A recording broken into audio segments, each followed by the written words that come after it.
ฟ้า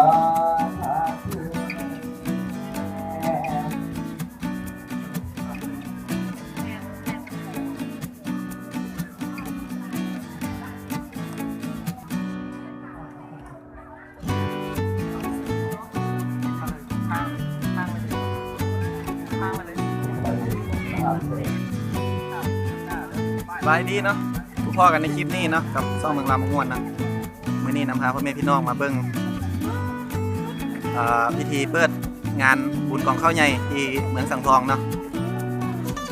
ผู้ใดบ่ทันได้มาก็มาเดี๋ยวไปติดตามน้ำกันเนาะเดี๋ยวเบิ่งบรรยากาศเนาะงานพิธีกำลังสิเริ่มนะกำลังจัดแถวกันเดี๋ยวสิเป็นจังได๋ฮะเดี๋ยวไปติดตามกันนะกำลังเริ่ม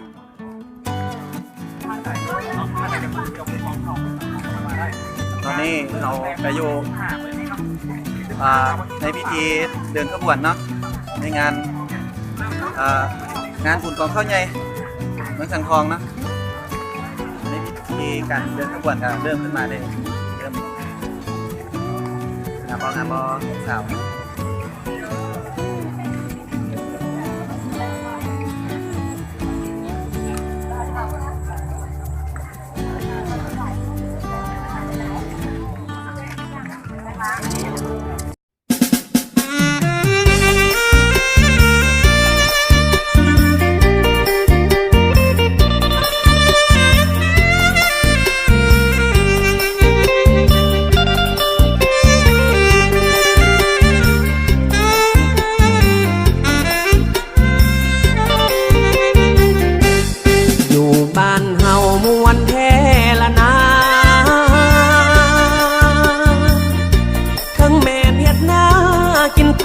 กินปนแกงหน่อส้มใส่กับปลาขอโทษมีความสุขเหลือล้นบ้านเกิดเมืองนอนอยู่บ้านเฮาเข้าหอมป่าไม้ป่าตอนป่าใสสาบในดงป่าพักเต็มดาวธรรมศาสตร์สร้างมามีผักหวานนอขาทั้งนอจ้านอลันบ้านของเฮาผ้าสุขใจลาย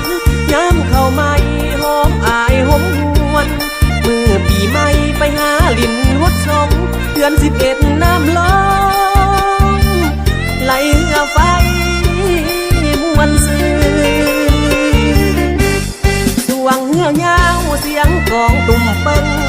ตุ่มเปิดเปิ้งตุ่มเปิดตุ่มเปิ้งเสียงลำเสิงสิ่งสาบแขนยาวมวนลายบ้านเฮามวนแท่มวนว่าอยู่เทิงเสิงแห่เป็นแท่ฟอนไปบ่ว่าน้อยว่าใหญ่สายหนุ่มสูงสาวผู้เพิ่นเฒ่าหัวขาวกะแห้งฟอนแห้งมวน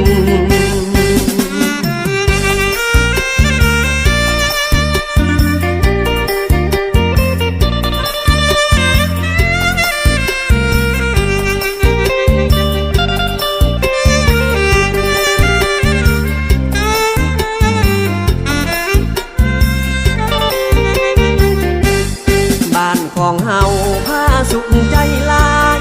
ย้ำเข้าไม่หอมอายหอมหวนมือปีใหม่ไปหาลินวดสงเดือน11น้ำล้นไหลเหือไฟมวนซื่อสวงเหือยาวเสียงกองตุ่มเปิ้งตุ่มเปิดเปิ้งตุ่มเปิดตุ่มเปิ้งเสียงลำเสิงสิ่งสาบแขนยาวมวนลายบ้านเฮามวนแท่มวนว่าอยู่เทิงเสิงแห่เป็นแท่ฟอนไปบ่ว่าน้อยว่าใหญ่สายหนุ่มสูงสาวผู้เพิ่นเฒ่าหัวขาวกะแห้งฟอนแห้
งทองหรือกล้องทั่วแดนอาณา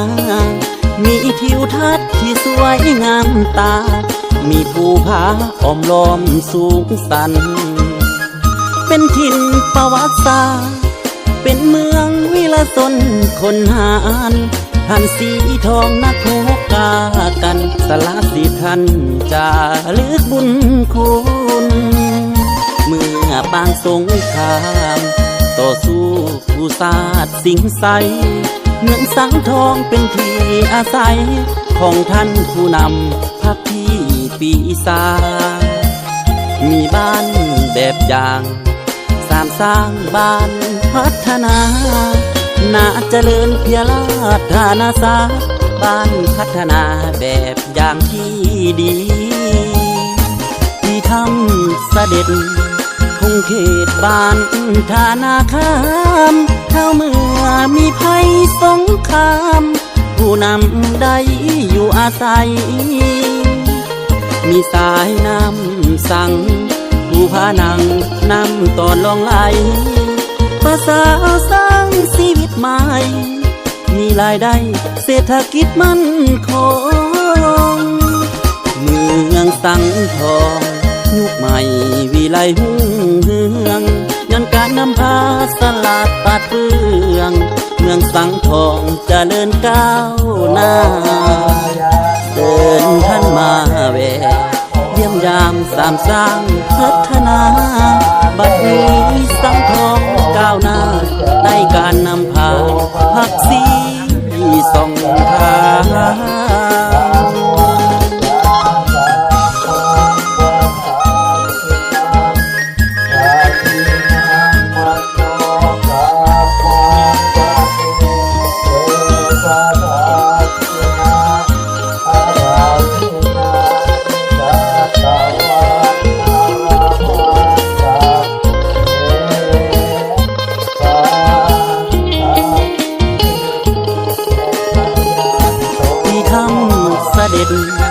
คงเขตบ้าน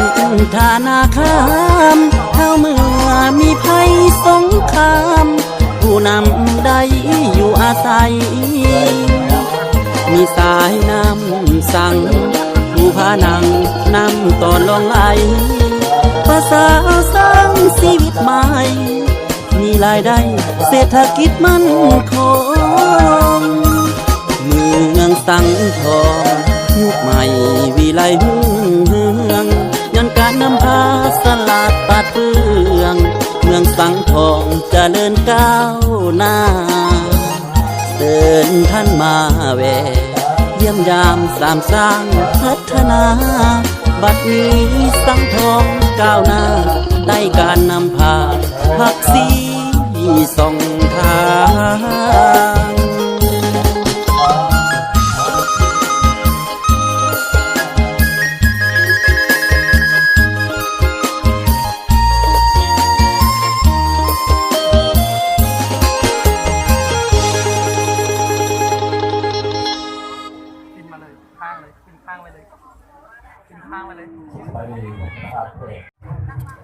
ประธานที่เคารพในนามเป็นกระทรวง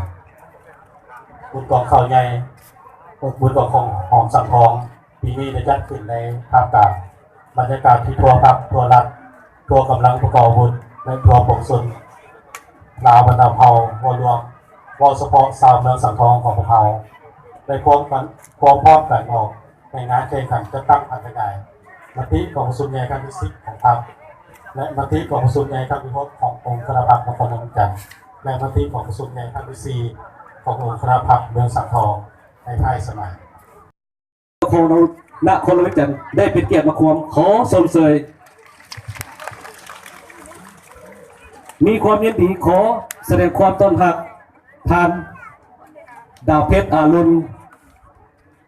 คณะพรรคนครหลวงเลขาคณะพรรคเจ้าเมืองสังทองได้เป็นเกียรติมาควมขอสมเสย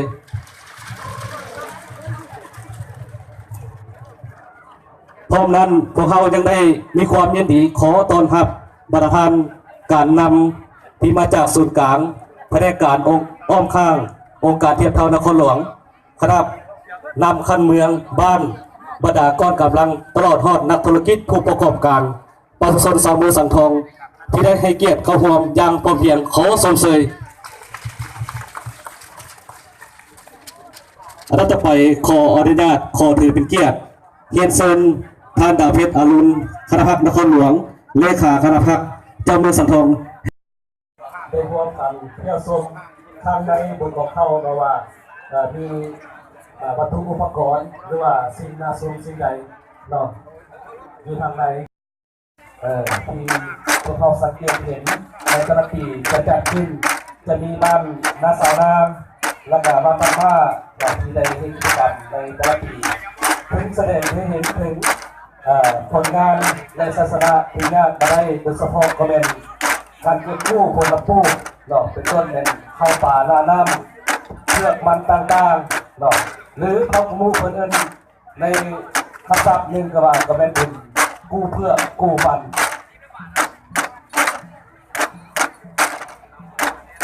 และการระลึกไปที่เนาะว่าจะมีทาง